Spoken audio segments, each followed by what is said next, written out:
Assalamualaikum dan salam satu Malaysia. Ini Nasional 5 edisi 8 Mac 2015 dan anda bersama saya Hakim Nasir. Fokus utama hari ini.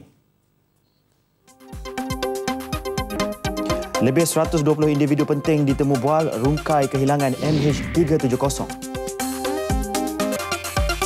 Malaysia, Australia dan China sepakat teruskan usaha pencarian pesawat. KKM rancang tawar khidmat rawatan hemodialisis di klinik kesihatan. Pelintas langsung negeri pula kita akan bersama Abang Muasili dari RTM Sarawak dan selepas itu bersama Jovinia Jim Lajim dari RTM Sabah. Semuanya seketika nanti.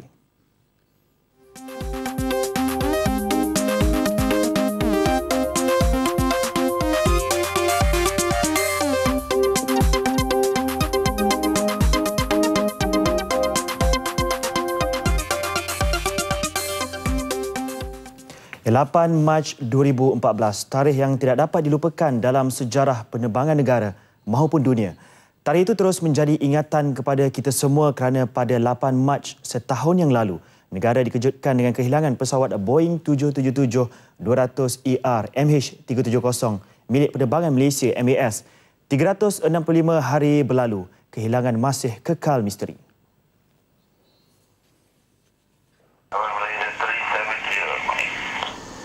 Good morning, Moktaw, 410 to drive. 410, Malaysia 370. This is line up to drive 410. Yeah, line up to drive 410, Malaysia. 370, line up to drive 410. Line up to drive Malaysia 370. 370, 3 to right of takeoff. Nice. 3 to right of takeoff, Malaysia 370. Malaysia 370, selamat pagi. Identify climb flight level 180. Can selesai kita right direct to Ikari. Okay, level 180 direct Ikari, Malaysian 370. 370, contact lampu radar 1326 kenaik. Alright, 1326 Malaysian 370. Lampu control Malaysian 370. Malaysian 370, lampu radar, good morning. Climb flight level 250. Level 250, Malaysian 370. Malaysian 370, climb flight level 350. Level 350, Malaysian 370. Malaysian 370, maintaining level 350. Malaysian 370. Malaysian 370, maintaining level 350. Malaysian 370. Malaysian 370, contact Ho Chi Minh 120.9. Good night. Good night, Malaysian 370. Kenyataan Entrim Siasatan MH370 diumumkan Datuk Kok Su Chon selaku Ketua Penyiasatan Pasukan Penyiasatan Keselamatan Malaysia MH370 hari ini. Menurutnya, objektif utama siasatan ialah untuk mengelak kejadian sama dan bukan bertujuan untuk menyalahkan mana-mana pihak. Pasukan penyiasatan menjelaskan bahawa maklumat diperolehi berlandaskan fakta. Jelasnya, keseluruhan siasatan yang dijalankan sejak setahun lalu mematuhi Peraturan Pertubuhan Penerbangan Awam Antarabangsa ICAO. Pasukan penyiasat menggunakan pelbagai kaedah dengan rakaman audio pengawal trafik udara, rekod penyelenggaraan pesawat 9 MMR-0, profil simulator penerbangan pesawat, temu ramah lebih 120 individu berkaitan, semakan rekod pengendali dan pengangkut kargo dan laporan dari pejabat trafik udara Malaysia, Indonesia, Vietnam, Thailand dan Singapura. The investigation team is now conducting analysis of the factual information and is considering the following areas. Number 1, airworthiness and maintenance and aircraft systems. Number 2, ATC operations from 1719 to 2232 UTC on 7 March 2014 or 0119 to 0632 Malaysian time on 8 March 2014. Number 3, cargo consignment. Number 4, crew profile. Number 5, diversion from far flight plan route. Number 6, organizational and management information of DCA and MAS. And number 7, satellite communications, SATCOM. Along with these activities, the investigation team has also prepared standard operating procedures and checklists for investigation in accordance with document 9756 in preparation for the recovery of the aircraft once it is located by the search team. Pasukan penyiasatan perlu menganalisa kesemua maklumat untuk membuat kesimpulan dan cadangan keselamatan berdasarkan maklumat fakta yang telah diperolehi. Beberapa langkah lain akan diambil kira termasuk pengesahan lanjut sekiranya kemunculan bukti baru.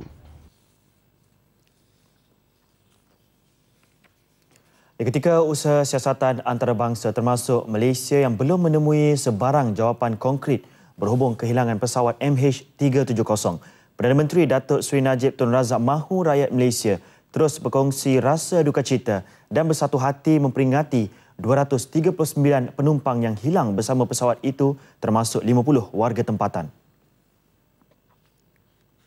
Jelasnya kehilangan pesawat MH370 secara teknikalnya mencabar kepakaran misi mencari dan mencatat sejarah penerbangan dunia. Bagi Malaysia, tegas Datuk Seri Najib, kerajaan telah melakukan yang terbaik dalam usaha pencarian kumpulan bersama pasukan antarabangsa. Malaysia turut merakam jutaan penghargaan kepada semua pihak yang membantu melancarkan misi pencarian pesawat MH370 itu. Perdana Menteri juga menyampaikan gambaran kesedihan yang ditanggung ahli keluarga yang kehilangan insan tersayang tanpa bukti kukuh untuk merungkai misteri kehilangan tersebut. Namun, bukti-bukti kecil terus diteliti dengan harapan MH370 dapat ditemui. Di Australia, Perdana Menteri Australia Tony Abbott menegaskan usaha pencarian pesawat masih dilakukan dengan harapan tinggi pesawat akan ditemukan. Continues. We are about 40% of the way through searching 60,000 square kilometres of deep ocean off the coast of Western Australia. We are reasonably optimistic of success, but if we don't succeed in this search, there is another search that we intend to make because we owe it to the families of the dead, we owe it to the travelling public to do whatever we reasonably can to resolve this mystery. It's one of the great mysteries of the 21st century, and I know that there will be a nagging doubt in the minds of billions of people until such time as we can find that plane. Usaha pencarian yang diketuai pihak Australia adalah carian terbesar yang pernah dijalankan di salah satu lautan paling berisiko di dunia. Setakat hari ini tiada sebarang petanda ditemukan yang boleh dikaitkan dengan kehilangan pesawat MH370, walaupun operasi mencari pesawat di Lautan Hindi tempat ia dipercayai hilang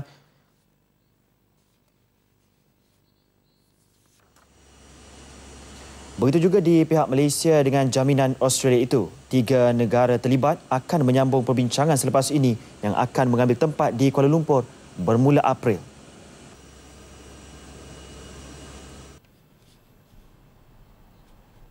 Memang dari masa ke semasa kita akan berbincang melalui tripartite meeting. Kita telah pun ada tripartite meeting di negara China, ada tripartite meeting di negara Australia, dan kita juga akan adakan tripartite meeting di Kuala Lumpur kerana ini menunjukkan komitmen kerajaan Malaysia dalam misi mencari MH370 ini. Sementara itu di Beijing, China turut menyatakan komitmen sama dalam usaha mencari pesawat MH370.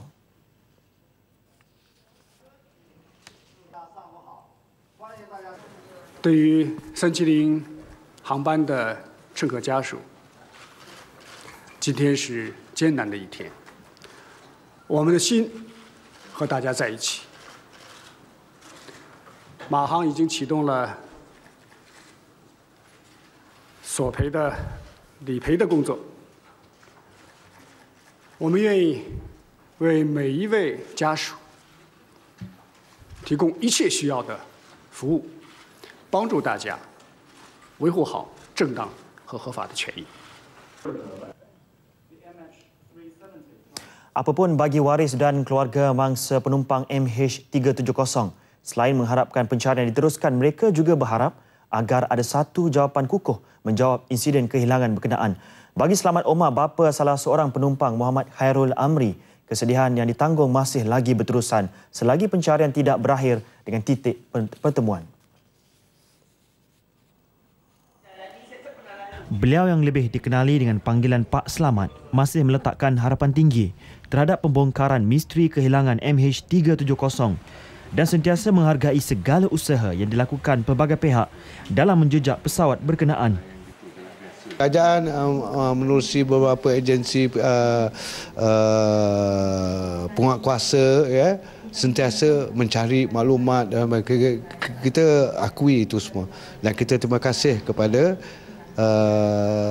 jabatan-jabatan yang berkenaan termasuk PDRM, intelijen kita apa semua, kita terima kasih. Soalnya kalau bolehnya maknanya kerajaan carilah pula kalau dia dalam air tak ada, dapatkan di atas darat ke dan sebagainya. Menurut Pak Selamat, apa yang mampu dilakukan beliau dan keluarga ialah terus berdoa, mengadakan solat hajat dan tahlil dengan harapan musibah ini menemui titik noktah. Lagi reaksi ahli keluarga dalam laporan langsung dari Sarawak sebentar lagi. Sementara itu, bantuan sokongan kaunseling perlu terus diberikan kepada keluarga penumpang dan kru MH370 meskipun tragedi berkenaan sudah setahun berlalu. Pakar motivasi Dr. Tengku Asmadi Tengku Muhammad menjelaskan kaunseling perlu diberikan secara berterusan terutama kepada waris keluarga yang masih tertekan sehingga saat ini. Bagaimanapun, beliau menegaskan pengurusan emosi penting terutama dalam membina kekuatan dan semangat menerima kenyataan dan takdir. Apa yang penting sekarang ni adalah kita kena lihat ke depan. Kita kena lihat ke depan. Biasanya mereka yang sukar untuk keluar daripada belenggu tekanan emosi ini kerana mereka masih meletakkan kesalahan-kesalahan pada orang lain. Ya, misalnya ini salah ni salah pihak penerbangan. Ini mungkin salah kerajaan. Ini mungkin salah musuh-musuh. Ini salah. Jadi apabila kita sering mencari ini salah, maka kita masih lagi tidak dapat keluar daripada jiwa kita masih tidak dapat tenang. Ya, kita tak mampu tenang, kita tidak mampu menerima hakikat bahawa walau apa sekalipun yang berlaku, sama ada salah pihak mana sekalipun, ia berlaku dengan izin Allah. Kalau kita kepada orang Islam, kita kena terima yang pertama sekali, iaitu apa pun berlaku ya adalah berlaku dengan izin Allah. Adalah dalam kapasiti terbaik saya. Dr. Tengku Asmadi yang menjadi tetamu dalam Nasional 1 sebentar tadi menasihati ahli keluarga penumpang dan kru MH370 supaya meneruskan kehidupan fasa baru dan berfikiran positif. Tragedi MH370 pastinya membawa impak kepada syarikat penerbangan negara. Bekas pengerusi syarikat penerbangan Malaysia MAS Tan Sri Abdul Aziz Abdul Rahman optimis pengurusan baru MAS mampu memulihkan semula imej syarikat penerbangan itu. Bersandarkan pengalaman 40 tahun beroperasi dalam industri penerbangan, selain mempunyai kaki tangan berpengalaman, MAS diyakini mampu sekali lagi muncul sebagai sebuah syarikat penerbangan nasional dengan prestasi terbaik. Namun pengurusan baru MAS diharap dapat menggerakkan kempen promosi lebih kerap bagi membuktikan kesungguhan perubahan yang dilakukan. Saya rasa mereka telah menjalankan tugasnya dengan baik. Dan saya rasa mereka akan terus menjalankan tugasnya dengan baik. Dan saya harap syarikat yang baru yang telah pun ditubuh dan akan diuruskan akan terus memberi pertolongan kepada next of kin dan sebagainya tadi. Dan operasinya, prestasinya hendaklah kalau boleh lebih baik daripada apa yang ada, supaya kita boleh menunjuk kepada dunia luas bahawa kita di Malaysia ini mampu mengadakan syarikat penerbangan kebangsaan yang betul-betul yang prestasinya sama sekurang-kurangnya dengan prestasi syarikat-syarikat penerbangan kebangsaan yang lain. Menyokong usaha MAS, Ketua Pengarah Jabatan Penerbangan Awam DCA, Dato' Azharuddin Abdul Rahman yang komited dan akan bekerjasama dengan semua agensi berkaitan bagi menambah baik prestasi syarikat itu. Apa yang kita pelajari, kita memperbaikinya dan supaya juga dengan MH370 ini dan kita bersama dengan badan pensiasat tersebut dan kita tunggulah apa laporan yang dikeluarkan. Dan dari segi our performance, prestasi kita, DCA sebagai badan kawal selia tidak boleh melakukan dengan sendiri. Kita perlu juga syarikat-syarikat yang bertanggungjawab untuk memastikan bahawa prestasi mereka dari segi keselamatannya, dari segi safety and security-nya dilakukan dengan mengikut peraturan-peraturan yang telah ditetapkan. Tan Sri Abdul Aziz dan Dato' Azharuddin menjadi tetamu dalam Selamat Pagi Malaysia sempena setahun tragedi kehilangan pesawat MH370. Yang masih lagi setia bersama Tan Sri Abdul Aziz.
Baik, Kementerian Kesihatan sedang berusaha memperluaskan perkhidmatan pusat rawatan hemodialisis di klinik-klinik kesihatan.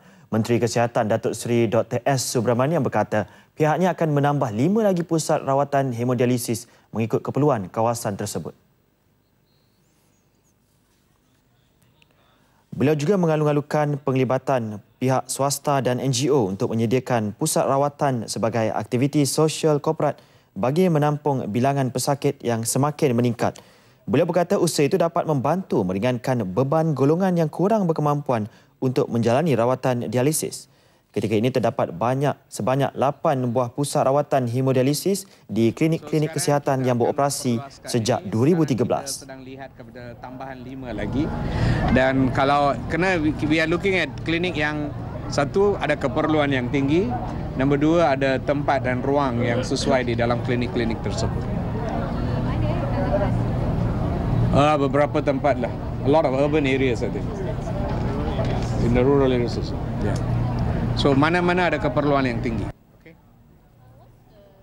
Beliau bercakap kepada pemberita selepas merasmikan sambutan Hari Buah Pinggang Sedunia di Padang, Kota Lama, Pulau Pinang. Setakat ini sebanyak 28,000 pesakit sedang menjalani rawatan dialisis.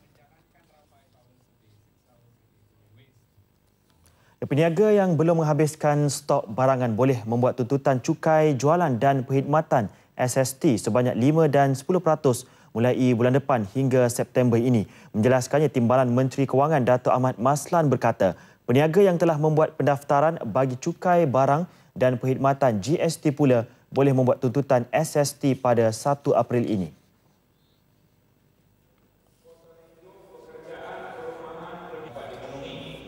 Pembayaran tuntutan itu akan dibuat secara berperingkat. Syarat permohonan adalah mengemukakan sijil audit daripada akaunten bertauliah bagi tuntutan kurang daripada RM10,000. Bagi tuntutan melebihi jumlah itu, sijil audit daripada auditor berlesen perlu dikemukakan. Dalam pada itu, Datuk Ahmad Maslan menyelar dakwaan harga barangan akan meningkat selepas pelaksanaan GST. Dan tak boleh diklaim. Ya? GST ini bukan kos kepada peniaga dan boleh diklaim kalau ia merupakan input kepada bahan-bahan yang nak dibuat. Atas 3 sebab ini, maka barangan tidak patut sewenang-wenang naik harga atas alasan GST.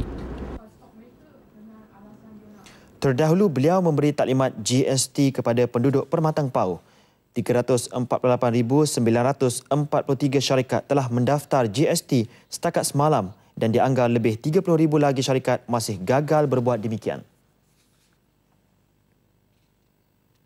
Polis Kelantan akan bekerjasama dengan Polis Thailand sekiranya diperlukan dalam siasatan berhubung seorang rakyat Malaysia berusia 45 tahun cedera ditembak di sebuah pusat hiburan di Sungai Golok, Thailand pagi semalam. Ketua Polis Daerah Kota Baru ACP Rohaimi Mat Isa berkata pihaknya akan memberi kerjasama penuh dalam siasatan itu.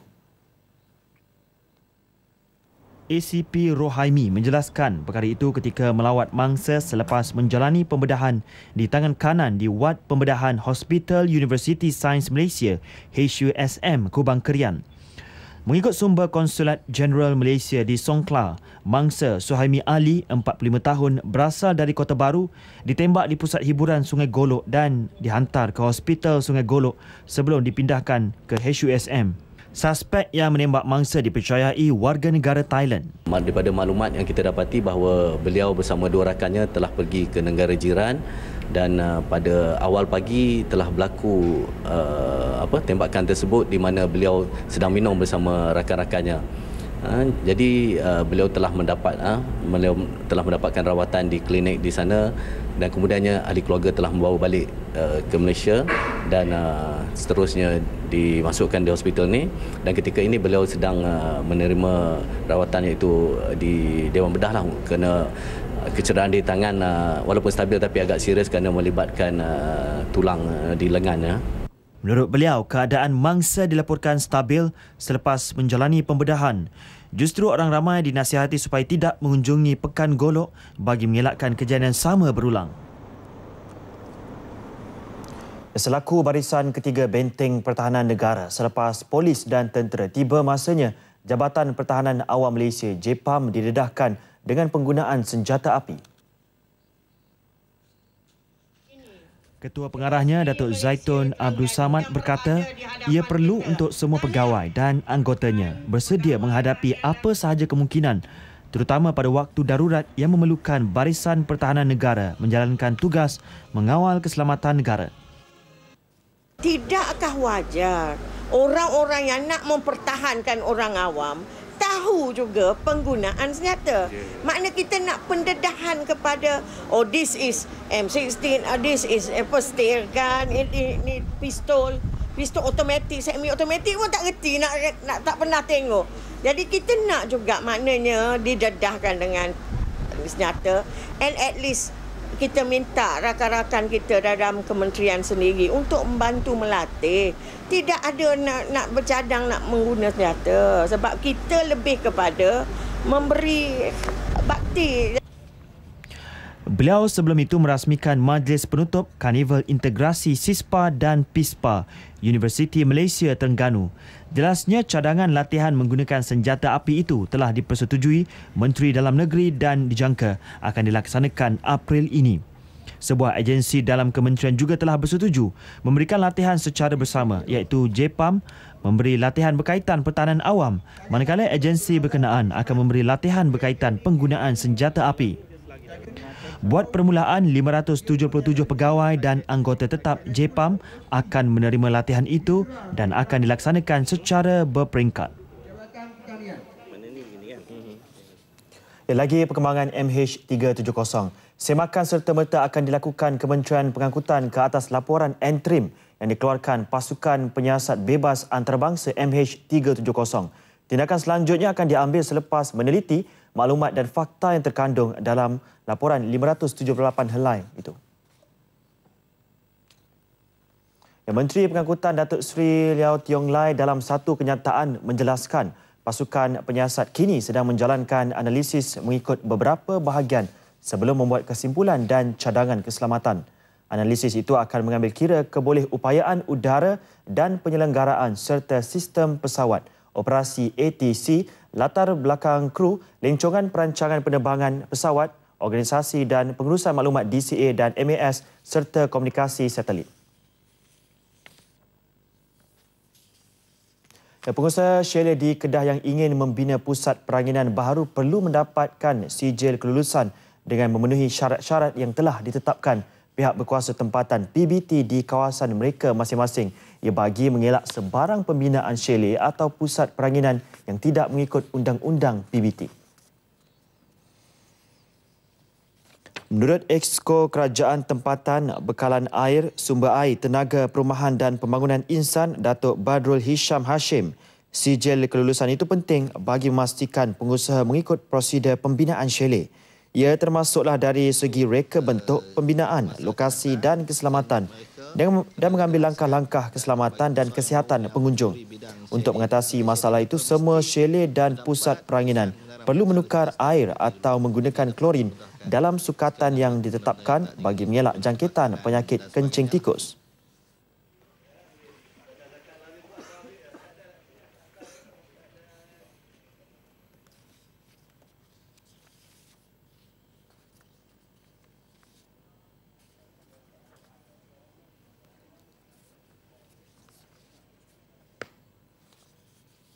Pengguna media sosial perlu lebih bijak menggunakan laman tersebut dan menjaga sensitiviti pelbagai pihak. Itu nasihat Menteri di Jabatan Perdana Menteri Datuk Seri Dr. Syahidan sambil menegaskan kegairahan pengguna mengeksploitasi laman sosial untuk memberi komen melampau dan sensitif seperti perkauman dan agama boleh memakan diri sendiri. Jelasnya pengguna perlu menggunakan laman sosial dengan bijak bagi merapatkan hubungan silaturahim, mempromosi produk dan menyampaikan mesej lebih bertanggungjawab. Beliau turut menasihatkan pengguna agar tidak masuk campur dengan melemparkan komen mengenai isu yang boleh menimbulkan masalah. Tapi kalau saya rasa, jangan campur tangan dalam urusan yang kita tidak tahu. Saya sendiri banyak mengetahui hal ini tapi saya tak komen. Tapi bila kita komen macam tu, kita bukan nak jadi baik, kita nak suruh orang bergaduh. Itu adalah satu benda yang tidak masuk akal dan berfikiran cetek. Beliau sebelum itu melawat tapak pameran Pesta Angin Timur di Sungai Berembang, Perlis. Turut sama dalam lawatan tersebut, Timbalan Ketua Pengarah Jabatan Kebudayaan dan Kesenian Negara, Mesran Yusof. UMNO Terengganu perlu bangkit untuk mengembalikan kegemilangan. Ke arah itu, program Bangkit 14 dirancang sebagai persediaan menghadapi pilihan raya umum ke-14. Keberkesanan daripada program tersebut juga diyakini memberi semangat baru kepada pemimpin dan ahli parti. Menurut pengurusi Badan Perhubungan UMNO Negeri, Datuk Ahmad Razif Abdul Rahman, yang juga Menteri Besar Terengganu, bagaimanapun mana-mana pemimpin dan ahli parti yang sengaja mencetuskan situasi merugikan parti akan dikenakan tindakan. Dan kita bersedia. Kalau sekiranya bahawa hukuman yang perlu diberi kepada mereka ini untuk hukuman dipecat, maka ini perlu kita buat. Kerana kita perlu ketegasan ini. Kita bukan penting kepada kuantiti, tapi kualiti. Kita pun bukan perlu sangat kuantiti. Ya. Kalau katakan terpaksa kita tinggal tidak seberapa, tapi saya yakin dengan semangat yang kuat, jati diri yang tinggi, dengan penuh keikhlasan, kita akan dapat kembalikan semula negeri Terengganu seperti mana yang pernah kita cipta sebelum ini. Datuk Ahmad Razif memberitahu media di Kuala Terengganu selepas merasmikan persidangan tahunan berkelompok UMNO Cawangan Wanita, Pemuda dan Puteri UMNO Cawangan dalam bahagian Kuala Terengganu. Jelasnya semangat ahli untuk bangkit menyemarakkan gelombang kebangkitan parti pernah dilakukan semasa PAS memerintah negeri itu tahun 1999. Pada PRU ke-13, BN hanya menang 17 kerusi, manakala pembangkang 15 kerusi.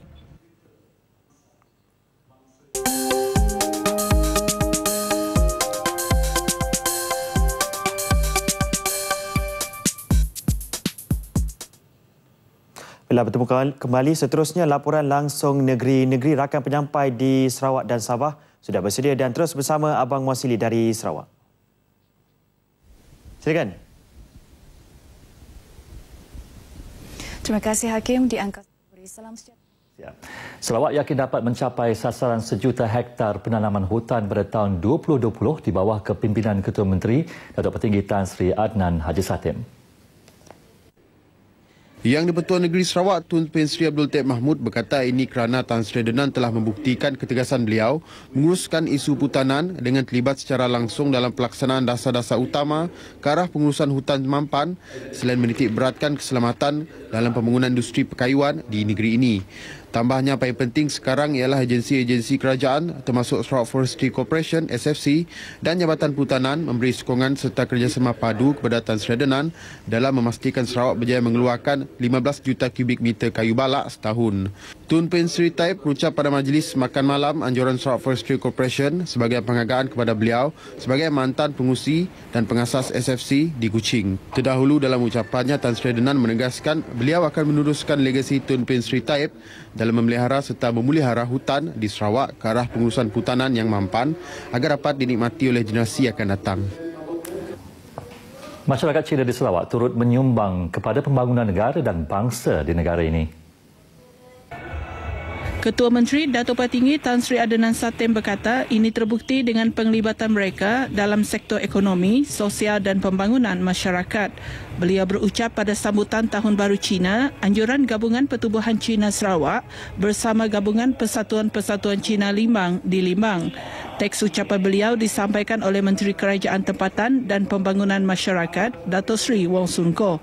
Beliau turut berbangga dengan komitmen yang ditunjukkan masyarakat Cina yang semakin menyokong kepimpinan negeri selain bersama-sama memelihara perpaduan yang sudah lama terjalin di negeri ini. Sementara itu, Dato' Sri Wong Sun Koh pula berbesar hati dengan kehadiran ramai ahli Gabungan Pertubuhan Cina dari setiap bahagian bagi bersama-sama meraihkan sambutan itu. Penekanan perlu diberikan terhadap kelebihan dan kebolehan pelatih Pusat Pemulihan dalam Komuniti PDK dan bukannya kekurangan mereka. Menteri Kebajikan Wanita dan Pembangunan Keluarga Datuk Fatimah Abdullah berkata pemekasaan kelebihan dan kebolehan pelatih ini akan membolehkan mereka lebih berkeyakinan dan berdiri di atas kaki sendiri. Ini jelasnya akan memudahkan mereka berkecimpung dalam aktiviti ekonomi agar dapat menjana pendapatan supaya tidak terlalu bergantung kepada keluarga. Menteri itu berucap pada Majlis Ramah Tamah Tahun Baru Cina di PDK Jalan Ong Tiang Siu di Kuching. Beliau turut menyeru ibu bapa yang memiliki anak-anak istimewa supaya menubuhkan kumpulan sokongan bagi berkongsi ilmu, kemahiran dan pengalaman terutama dalam menangani pelbagai karena dan isu berkaitan anak istimewa. Kini terdapat 44 PDK di seluruh Sarawak. Sarawak berpotensi melahirkan belia berkualiti dan mampu menyumbang kepada pembangunan ekonomi negeri. Menurut Menteri Pelancongan Datuk Omar Bang Johari Tun Openg, apa yang perlu generasi muda di Sarawak perlu kreatif dan inovatif serta bijak memanfaatkan infrastruktur serta teknologi sediada bagi mengembangkan perniagaan mereka. Tambahnya, mereka harus bijak mewujudkan rangkaian bersama rakan-rakan perniagaan di luar negara supaya perniagaan mereka mampu berkembang di pesada dunia. Beliau berucap merasmikan Malam Pelantikan Junior Chambers International JCI Damai ke-27 yang berlangsung di Kuching. Pada majlis tersebut, Jolin Tay telah dilantik sebagai Presiden JCI Damai bagi sesi tahun 2015 menggantikan Julie Chong, manakala seramai 13 ahli jawatankuasa baru turut dilantik. Bidang kejururawatan adalah satu kerjaya yang mulia kerana mereka merupakan barisan hadapan yang sentiasa berdamping dengan pesakit yang mempunyai pelbagai kerenah. Dekan Fakulti Perubatan dan Sains Kesihatan Universiti Malaysia Sarawak UNIMAS, Profesor Dr. Ahmad Hatta Haji Rashid berkata, justru kesabaran dan pengorbanan dalam membantu pesakit harus dihargai. Beliau berucap pada majlis makan malam sempena persidangan Forum Pelajar Kejururawatan kali ke-6 di UNIMAS di Samarahan. Majlis makan malam itu turut dihadiri oleh isteri Yang di-Pertuan Negeri, Tok Puan Ragat Kurdi Taib, yang memberikan sumbangan peribadi sebanyak RM15,000 kepada pihak penganjur majlis tersebut. Selain memperoleh keputusan cemerlang, para pelajar digalak menyertai aktiviti co-curriculum. Menurut Ketua Sektor Pendidikan Islam Jabatan Pendidikan Negeri Sarawak, Dr. Haji Azhar Ahmad, aktiviti itu dapat membantu pembentukan sasiah dan kemahiran pelajar sekaligus membolehkan mereka bersedia memasuki dunia pekerjaan. Beliau berucap merasmikan Majlis Tadarus Al-Quran dan Festival Nasyid Sekolah-Sekolah Kementerian Pendidikan Malaysia peringkat bahagian Bintulu di Bintulu. Pertandingan itu bagi memilih wakil ke peringkat negeri yang akan diadakan di Sarike pada 22 Mac ini. Sekolah Kebangsaan Agama Bintulu dan SMK Asyakirin muncul juara keseluruhan bagi kategori sekolah rendah dan menengah. Setakat ini dahulu sumbangan berita dari Sarawak untuk Lintas Langsung Nasional 5 petang ini. Seterusnya kita bersama Jovina di Sabah.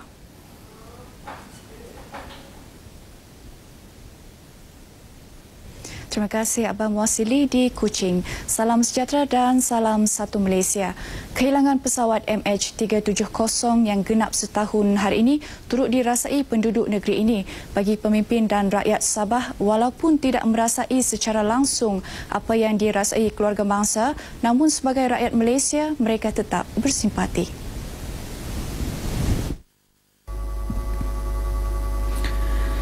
Walaupun sekadar kata-kata semangat, hakikatnya rakyat Sabah tetap berkongsi kesedihan dan berharap kehilangan pesawat MH370 menemui jawapannya.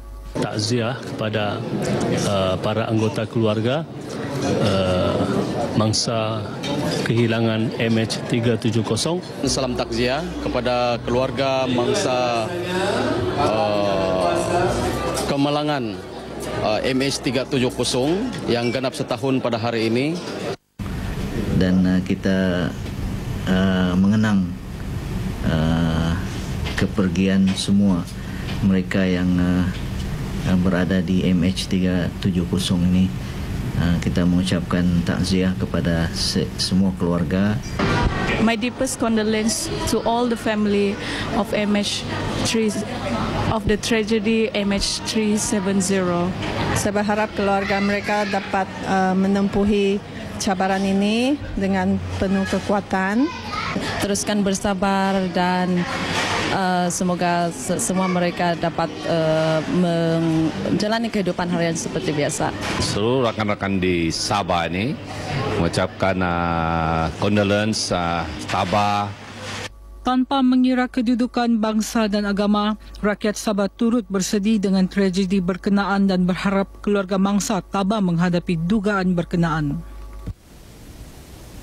Seramai 234 guru dari daerah Kota Belud, Kota Marudu, Kudat dan Pitas diberi kenaikan pangkat ke grade DG42 selepas memperoleh ijazah masing-masing tahun lalu. Mereka sebelum ini masing-masing menyandang grade DG29, 32, 34 dan DG38.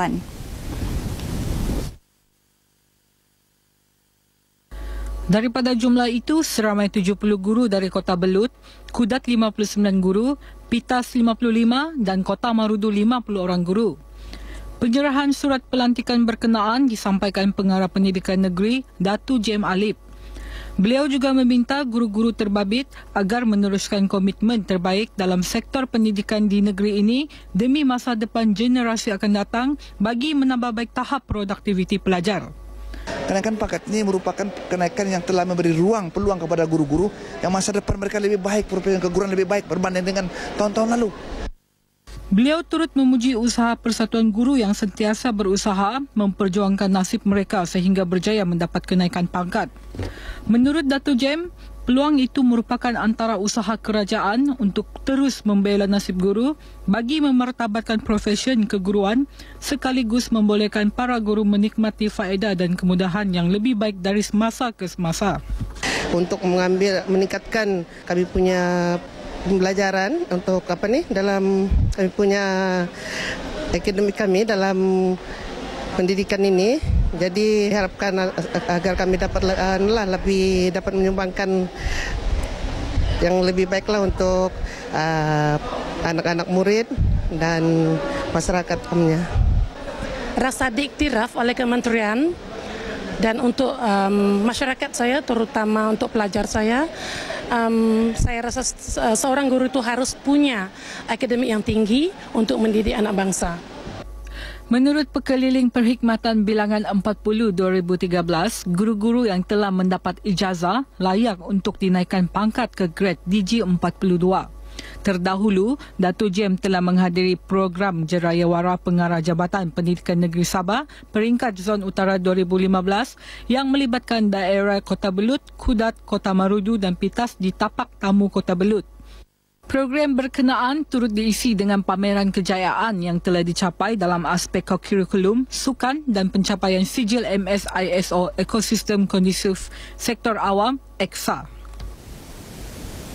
10 pendatang tanpa izin PTI daripada 32 PTI yang diperiksa ditahan awal pagi tadi dalam op PTI bersepadu yang diketuai Ibu Pejabat Polis IPD Kota Kinabalu.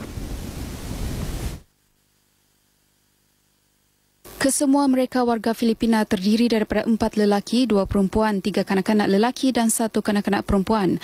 Ketua IPD Kota Kinabalu, SCP M. Chandra berkata, operasi tertumpu di kawasan Rumah Setinggan di Likas, Rumah Setinggan Batu 7 dan Rumah Kongsi di Inanam.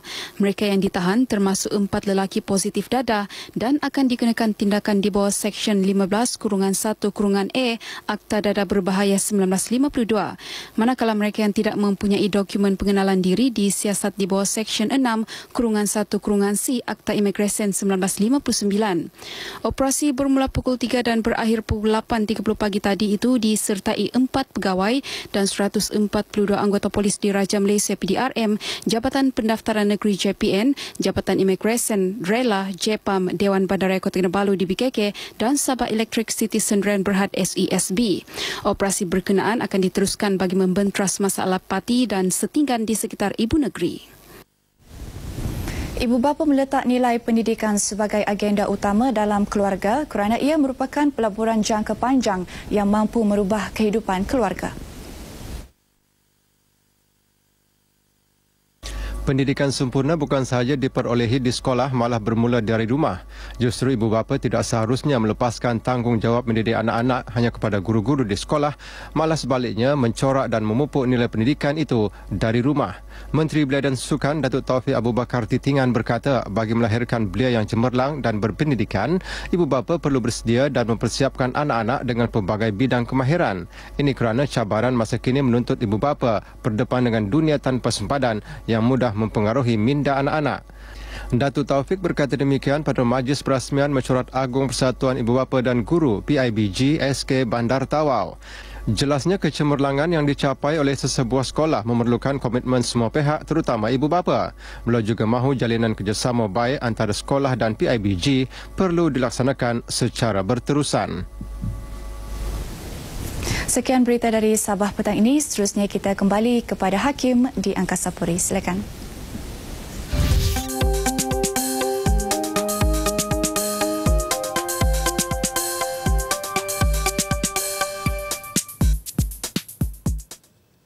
Ya, bertemu kembali. Bukan sekadar tanggungjawab sosial korporat, malah bertujuan mendekatkan diri kepada masyarakat. Itu yang dilakukan 33 siswazah dan beberapa pensyarah kanan kursus Sarjana Pengurusan Pemerintah Pasukan Siri 18 2015 dari Institut Pegawai Kanan Tentera Darat Inspekka Port Dickson, Fakulti Perniagaan dan Akuntansi, Universiti Malaya. Bertemakan kita saya pada demo semua, rombongan berkenaan memilih 3 buah sekolah iaitu Sekolah Kebangsaan Mani Urai Lama, Sekolah Menengah Mani Urai, Sekolah Menengah Dabung dan Masjid Jamik Kuala Krai untuk menghulurkan sumbangan.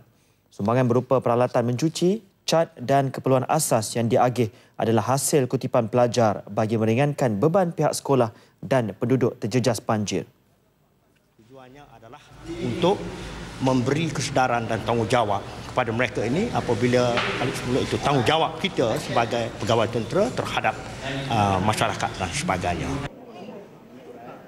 Beliau sebelum itu bersama rombongan pelajar dan kaki tangan sekolah membersihkan kawasan sekolah dan mengecat semula bilik darjah di Sekolah Kebangsaan Mani Urai, Kuala Krai. Rombongan turut membawa pasukan perubatan dari 8 brigade untuk merawat penduduk di kawasan yang dikunjungi. Sekali lagi mengucapkan penghargaan yang amat tinggi kerana meluangkan masa cuti datang untuk mengecat, membaiki bangunan-bangunan sekolah yang akan membolehkan PDP di sekolah ini berjalan dengan baik. Basically program ini merupakan salah satu modul yang saya adakan untuk subjek Managerial Ethics and Corporate Governance. So dalam modul ni kita buat satu aktiviti Corporate Social Responsibility di mana kita minta para pelajar supaya dapat menyumbangkan sesuatu kepada society. Saya diberi mandat oleh komandan untuk melaksanakan CSR. Kami actually dalam kursus kami boleh pilih kat mana rumah orang tua, rumah kanak-kanak yatim, rumah OKU. Tapi mungkin ada signifikan lah sebab pernah bertugas di sini, pernah terlibat, ada chemistry dengan penduduk-penduduk sekitar ni. So kami buat keputusan untuk datang ke sini lah.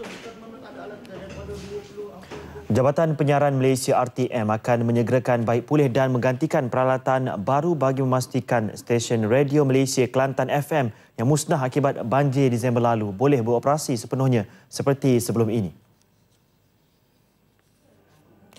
Pengarah Bahagian Sumber Manusia Jabatan Penyiaran Malaysia Haji Muhammad Nazir Don berkata, pihak kementerian telah mengenal pasti keperluan alat ganti dan peralatan yang perlu disegerakan supaya operasi siaran dan pentadbiran berjalan lancar seperti sedia kala. Kelantan FM merupakan stesen radio yang berjaya mengekalkan kutipan hasil iklan tertinggi dalam kalangan stesen radio lain RTM dan diharap dapat mengekalkan kedudukan itu pada masa akan datang. Beliau menyatakan perkara itu ketika berucap pada Majlis Titik Sentuhan di Kelantan FM Wakaf Cik Ye.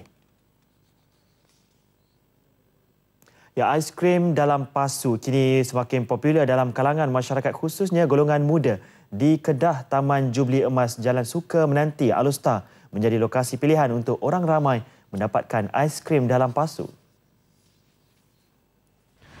Terdapat banyak gerai menjual aiskrim dalam pasu yang dibuka di kawasan riadah ini yang menjadi tumpuan orang ramai terutama pada cuti hujung minggu. Menariknya kebanyakan peniaga di sini terdiri daripada generasi muda atau Gen Y. Keadaan cuaca panas ketika ini turut menyebabkan aiskrim berkenaan mendapat sambutan yang cukup menggalakkan. Sangat sedap, dia punya ramuan dia, lepas tu penuh, banyak dan sangat murah. Memang selalu main beli kat sini? Selalulah sebab sini ada banyak flavor kan. Yang paling sedapnya coklat ripple, ada vanilla. Ini memang sedap lah sebab dia penuh kan. Lepas tu rasa Oreo dia, lepas tu dengan aiskrim Milo dia memang puas hati dah makan. Dah lah murah lah. Seorang peniaga Nora Fida Abdullah berkata aiskrim dalam pasu semakin menjadi pilihan orang ramai yang berkunjung ke sini. Menurut Nora Fida, terdapat pelbagai jenis bentuk dan rasa aiskrim dalam pasu yang dijual pada harga yang cukup berpatutan. Setengah orang dia pakai cup kan. Untuk dalam ada yang pakai plastik. Tapi kita pakai kek pisang. Sebab kek pisang tu sendiri bila makan dengan aiskrim memang sedap lah. Lagi satu kita letak kek pisang bawah, kita letak aiskrim. Lepas tu topping, kita ada 3 topping lah. Kita ada Oreo, Nestem campur Oreo. So depend dengan customer dia nak yang mana. Ikut cita rasa pengguna lah. Jelajah berbasikal Litua dilangkaui LTDL 2015. LTDL yang membuka tiranya pagi tadi menyaksikan pakar pecut dari pasukan Astana, Andrea Guardini, muncul pemenang. Peringkat pertama LTDL edisi ke-20 ini juga turut menyaksikan permulaan menarik buat pasukan Terengganu Cycling apabila Anwar Manan berjaya meraih podium pertamanya selepas menamatkan perlumbaan di tempat ketiga. 131 pelumba daripada 22 pasukan yang bertanding mengharungi laluan sejauh 99.2 km dengan 3 laluan mendaki di Lebuh Raya Langkawi, Bukit Beringin dan Pantai Kok serta 3 zon pecutan di Pekan Kuah, Air Hangat dan Teluk Ewa. Para pelumba dilepaskan Tun Dr. Mahathir Mohamad tepat jam 9.08 pagi dari Pantai Cenang Langkawi. Pelumba bergerak dalam kelompok besar sehinggalah melepasi 6 km zon neutral sebelum 6 pelumba melakukan breakaway. Pelumba Terengganu Cycling Adik Husaini Osman antara yang berada di kelompok pendahulu. Adik mengekalkan kedudukannya dalam kelompok pendahulu dan turut meraih mata di 2 pendakian awal dan 2 zon pecutan termasuk di Kuah. Kelompok pendahulu meninggalkan peloton dengan jarak kira-kira 2 minit selepas berkayuh hampir 50 km.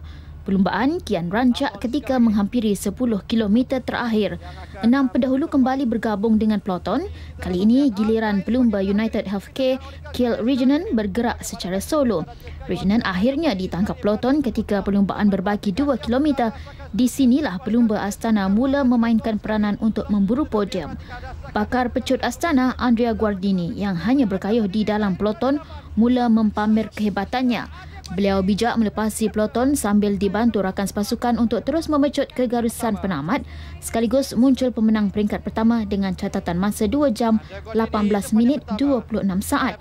Caleb Iwan kedua, manakala pakar pecut negara Anwar Manan yang beraksi untuk Terengganu Cycling ketiga. Sebelum Nasional 5 berakhir, sekali lagi fokus utama hari ini. Lebih 120 individu penting ditemu bual, rungkai kehilangan MH370. Malaysia, Australia dan China sepakat teruskan usaha pencarian pesawat. KKM rancang tawar khidmat rawatan hemodialisis di klinik kesihatan.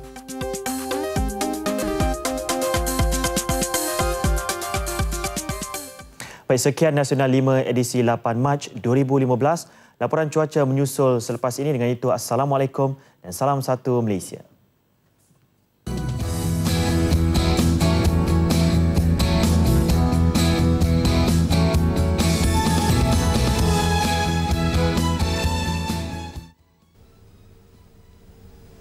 Assalamualaikum dan salam satu Malaysia para penonton sekalian. Untuk hari ini kawasan negara kita masih lagi menerima tiupan angin timuran dengan kadar kelajuan 30 km sejam.